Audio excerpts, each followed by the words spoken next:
मुंबई पुणे एक्सप्रेसवेवर गेल्या 29 तासांपासून अभूतपूर्व वाहतूक कोंडी, वायुगळती झालेला टँकर हटवण्यात अजूनही अपयश, प्रवाशांचा जीव कंठाशी, तर वाहतूक कोंडी रात्री 12 नंतरच सुटणार असल्याची माहिती.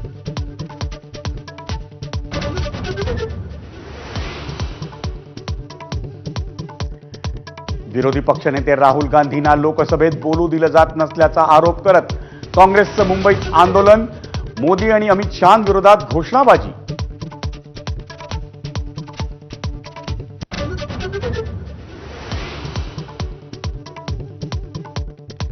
मुंबईतल्या विल्सन कॉलेज जिमखान्याच्या प्रकरणाचा निर्णय एका दिवसात घ्या, सर्वोच्च न्यायालयाचे मुंबई उच्च न्यायालयाला आदेश.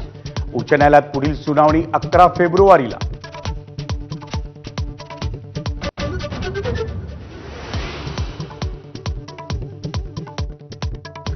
बाबा सिद्दीकींची हत्या, सलमान आणि रोहित शेट्टीच्या घरावरील गोळीबार प्रकरणाची मोडस ऑपरेंडी एकच, पोलिसांचा निष्कर्ष, तिन्ही घटनांमध्ये लॉरेन्स बिश्नोई टोळीचा सहभाग.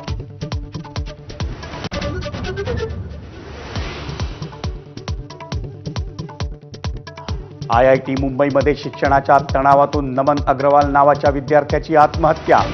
IIT मधील एका इमारतीच्या गच्चीवरून उडी मारून केली आत्महत्या.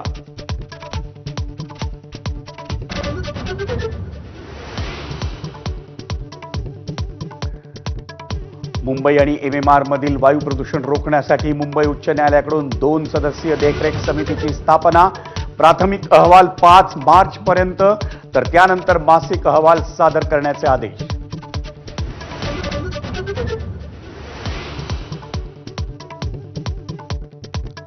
नालासोपाऱ्यात पोलिसांनी 109 नायजेरियन नागरिकांना घेतलं ताब्यात.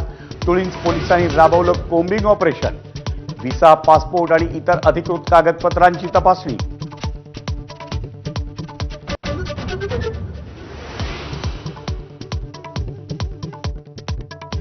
आयुष म्हात्रेच्या युवा टीम इंडियानं गाठली अंडर-19 विश्वचषकाची फायनल. अफगाणिस्तानचा 7 विकेट्सनी पराभव करून भारताचा युवा संघ फायनलमध्ये दाखल. विजेतेपदासाठी आता गाठ इंग्लंडशी.